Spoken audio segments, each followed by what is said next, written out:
ভবনটির সামনে লেখা সর্বশিক্ষা মিশন, তবে শিক্ষার কোনো নাম গন্ধ নেই।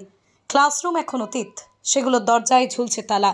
বারান্দায় যেখানে টিফিনের সময় কচিকাচাদের হুল্লোড় হওয়ার কথা, সেখানে এখন শাড়ি, কম্বল, গামছা শুকোয়। স্কুল চত্বর এখন গরু, ছাগল, হাঁস মুরগির মুক্ত বিচরণ ক্ষেত্র। গৃহস্থালির দখলে স্কুল বারান্দা, গোটা স্কুল ভবনে শুকনো জ্বালানিতেই ভর্তি, ঘুঁটে রয়েছে। আবার সবচেয়ে ভয়ঙ্কর মদের বোতলে ভর্তি। সেই ঘর, এই ঘর, সেই ঘর। 8,000 টাকা দিয়ে তৈরি বাথরুম আজ ভেঙে চুরমার, নোংরায় ভর্তি। স্কুল ঘরগুলি আপাতত তালা ঝুলছে, তা না হলে ঘরগুলিও দখলে চলে যেত। তবে যে ঘরে তালা ভাঙা, সেটাই সব দম্পতি ভেঙেছে দুষ্কৃতীরা। সন্ধ্যার পর সমাজ বিরোধীদের দখলে চলে যায়, মদের আসর বসে। স্কুল রুমে যত্রতত্র মদের বোতল ছড়িয়ে ছিটিয়ে পড়ে। প্রতিবাদ করার সাহস কারোর নেই। প্রতিবাদ করলে কপালে জুটবে হুমকি। স্কুল ভবনের সামনে একটা ছোট্ট ঘর, ছোট্ট মাঠ, সেখানেই ধান শুকোতে দেন স্থানীয় বাসিন্দারা। আপাতত কাদা জলে ভর্তি গরু ছাগলের বিচরণ ক্ষেত্র হয়ে উঠেছে। ঘাস খাওয়াতে যান অনেকে। না, বহুদিন আগে কোনো স্কুল নয়, তৃণমূল সরকারের আমলে শুরু হওয়া স্কুলেরই মধ্যেই হাল। 2012 সালের সেপ্টেম্বরে স্কুল চালু হওয়ার পর এক দশক যেতে না যেতেই শিক্ষক শূন্য স্কুলে ঝুলছে তালা।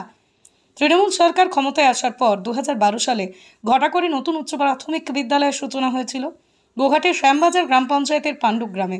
পার্শ্ববর্তী বেশ কয়েকটি গ্রামের পড়ুয়ারাও স্কুলে পড়তে যেত। যে স্কুলের নাম পাণ্ডুগ্রাম বেনেপুকুর উচ্চ প্রাথমিক বিদ্যালয়। 5ম থেকে 8ম শ্রেণী পর্যন্ত স্কুলে সরকারিভাবে দেওয়া হয়েছিল 2 জন শিক্ষক। এছাড়াও পড়ুয়াদের সুবিধার্থে গ্রামের ক্লাবের কয়েকজন শিক্ষিত ছেলে বিনা পারিশ্রমিকে স্কুলে পড়াতেন, যাবতীয় অন্যান্য কাজ করতেন। বছর 12 যেতে না যেতেই 2-1 বছরের ব্যবধানে 2 জন শিক্ষক ও শিক্ষিকায় অবসর নিয়েছেন। ফলে সরকারিভাবে কোনো শিক্ষক বা শিক্ষিকা আর নেই ওই স্কুলে। স্থানীয় ক্লাবের শিক্ষিত যুবকরাও আর স্কুলে যান না, কারণ 2 শিক্ষকই অবসর নিয়ে চলে গেছেন, তাই তারাও আর যান না স্কুলে। তাই নতুন শিক্ষাবর্ষের আগে স্কুলের পড়ুয়াদের পাঠিয়ে দেওয়া হয়েছে অন্য স্কুলে। জানুয়ারি 2025 থেকে শুরু হয়েছে নতুন শিক্ষাবর্ষ, কিন্তু স্কুলে ঝুলছে তালা। তাও স্থানীয় বাসিন্দাদের আশা, শিক্ষক নিয়োগ হলে নিশ্চয়ই আবারও স্কুল খুলবে। এ বিষয়ে কে কি বললেন বিস্তারিত দেখুন 24 আওয়ার্স আরামবাগের রিপোর্ট। নাই বলে স্কুল বস্তি হয়ে ছেলেগুলো বস্তি হয়ে গেল। স্কুল কি বন্ধ এখন? হ্যাঁ, স্কুল বন্ধ এখন। তো ছেলেগুলো কি কোনো জায়গায় পড়ছে? না, কোনো জায়গায় আর পড়াতে পারিনি। তো কেন? আমরা গরিব। তো গরিব। এখান থেকে কত দূর স্কুল? আর অনেকটা পাঠাতে পারছেন না? না, পারিনি। এবারে গরিবের জন্য পারিনি, আর কি বলবো। অনেক দূর বলে খরচা হবে, তাহলে আপনার ছেলেরা যেতে চায়নি। নাতি যাবে সব বসে গেছে। কতজন পড়ে এখানে? অনেক লোকই, অনেক ছেলেগুলোই পড়ছিল, 10-12 জন, প্রায় 15-20টা মতো ছেলে পড়ছিল। এই পাড়ায়? এই পাড়ায় কেউ আর অন্য স্কুল যাচ্ছে না? এবার তারা যাচ্ছে, আমাদের ঘরের মধ্যে ফিমেলের মধ্যে পড়তে পাইনি, দূরে স্কুল পাঠাতে পাইনি। আর একটা মাস্টার এসবো বলেও কোনো মাস্টার আসে। কতদিন ধরে বন্ধ আছে স্কুল? 1 বছর হয়ে যাবে। এটা তো সরকারি স্কুল? হ্যাঁ, সরকারি স্কুল। ক্লাস 8 পর্যন্ত? হ্যাঁ, 8 পর্যন্ত। তা আপনাদের ছেলেরা কোথায় পড়তে যাচ্ছে? আমাদের ছেলেরা আর কোথায় যায় না, কিছু যাচ্ছে শ্যামবাজার, আর কিছু ঘরই আছে, আর কেউ ঘুরে যেতে চায় না। এখান থেকে ওই স্কুল অনেক দূর? হ্যাঁ, যাতায়াতের কিছু সুবিধা নেই? আছে সাইকেল, কেউ সাইকেল পাচ্ছে না, ভয় করছে যেতে স্কুল। আচ্ছা আচ্ছা, এটা হলে কাছে হতো। কি চাইছেন তাহলে? আমরা চাইছি স্কুলটা হোক। সরকারের কাছে কি আবেদন করছেন? এখন আবেদন সরকারের কাছে করছি যেমন স্কুলটা চলে, শিক্ষক শিক্ষকরা যেমন আসে। স্কুল হাই স্কুলটা বন্ধ হয়ে গেছে, মাস্টার নাই কোনো কথা। বেসরকারি দিয়ে মাস্টার গুলো এসেছিল, যেগুলো রিটার্ন হয়ে গেল, সেই মাস্টার গুলো দিয়েছিল, তারা বয়স হয়ে গেছে, বুদ্ধকালে আর করেনি চাকরি। আর স্কুলটা প্রায় 1 বছর বন্ধ হয়ে গেছে। এটা সরকারি স্কুল? এটা সরকারি।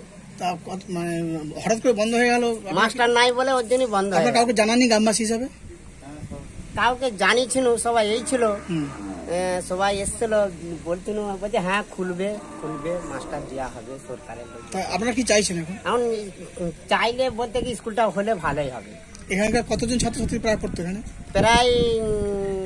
প্রায় 60-65 জন ছাত্র ছিল। সরকারের কাছে আবেদন করছি, যাতে দিদির কাছে আবেদন করছি যেমন স্কুলে মাস্টার দেয়। এই স্কুলটা যদি পুনরায় চালু করা যায়, বন্ধ তো দীর্ঘদিন হয়ে গেছে, বছর দিয়ে বন্ধ হয়ে গেছে, 1 বছর মতো বন্ধ হয়ে গেছে। এইটাকে যদি পুনরায় প্যারা টিচার কিংবা আমাদের গ্রামে যেসব বেকার ছেলে মেয়েরা আছে ওনাদেরকে দিয়েও যদি কিছু করানো যায়, কিছু পয়সা দিয়েও তার দিকে যদি করানো যায়, তাতে করে আমরা উপকৃত হব, আমাদের ছেলে মেয়েরাও উপকৃত হবে। গ্রামের ছেলেরা 5 কিলোমিটারের উপর পড়াশোনা করতে যায়, তো আমাদের গ্রামের স্কুল তৈরি হয়েছিল, কিন্তু শিক্ষকতা না নিয়োগ করার জন্য, গভর্নমেন্ট থেকে শিক্ষকতা নিয়োগ করার জন্য সরকারিভাবে আমরা 5 জন বেকার স্টুডেন্ট ছাত্রছাত্রীদেরকে পড়াই। এবং আমার বাড়িতে ক্যান্সারের পেশেন্ট এবং নিউরোর পেশেন্ট থাকার জন্য আমি 3 বছর পুরো বিনা পারিশ্রমিকে পড়াশোনা করেছিলাম, কিন্তু এখন আমাকে বর্তমানে ছাড়তে হয়েছে। এবং গভর্নমেন্ট থেকে টিচার না নিয়োগ করার জন্য স্কুলের স্টুডেন্ট সংখ্যা দিনের পর দিন কমতে থাকায় বর্তমানে 60 থেকে 65 জন স্টুডেন্ট দাঁড়িয়েছে। তারপরে আস্তে আস্তে স্টুডেন্ট সংখ্যা কমে যাওয়ায় আরও বন্ধ হয়ে যায় স্কুল। স্বাভাবিক, যদি টিচার না নিয়োগ করে স্টুডেন্ট কেন থাকবে এভাবে। এবং বন্ধ হয়ে যাওয়ার পর থেকে আমাদের বিদ্যালয়তে দিনের পর দিন অসামাজিক কাজে লিপ্ত হচ্ছে, মদের বোতল থেকে শুরু করে বিভিন্ন রকম অসামাজিক কাজে লিপ্ত হচ্ছে।